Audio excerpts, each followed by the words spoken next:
بیوی کے ساتھ گھر میں ناانصافی نہ ہونے دے۔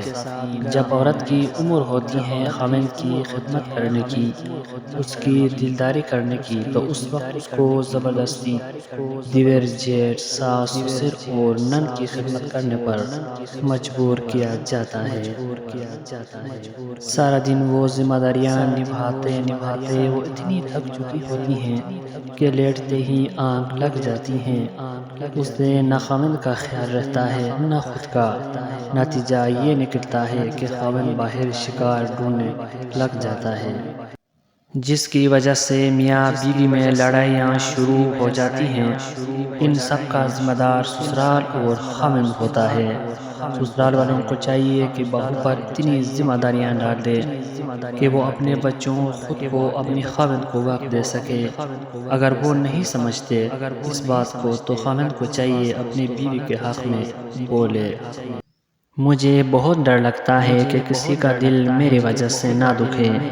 مجھے اچھا لگتا ہے کہ سب خوش رہیں۔ میں ہنسی کا سبب نہ بن سکوں تو کسی کے آنسو کی وجہ بھی نہ بنوں۔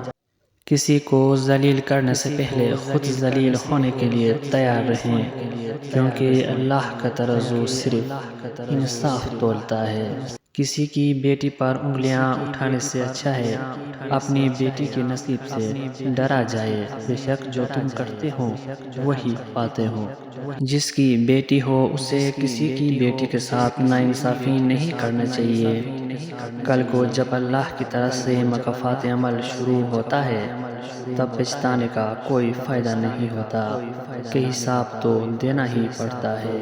شوہر کے ماں باپ کی خدمت بیوی کے فرض نہیں، لیکن بیوی سعادت سمجھتے ہوئے ان کی خدمت سر انجام دیتی رہے تو رب کی طرف سے اسے اتنا صلہ ملتا ہے کہ اس کی آنے والی نسلیں تک سنور جاتی ہیں۔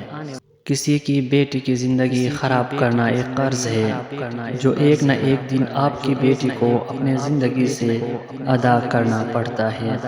عزیز دوستوں، امید کرتا ہوں یہ ویڈیو آپ کو ضرور پسند آیا ہوگا۔ اگر ویڈیو پسند آیا ہے تو پلیز چینل کو سبسکرائب کریں اور ویڈیو کو لازمی لائک کریں۔ ملتے ہیں نیکسٹ ویڈیو میں، تب تک کے لیے اللہ نگہبان۔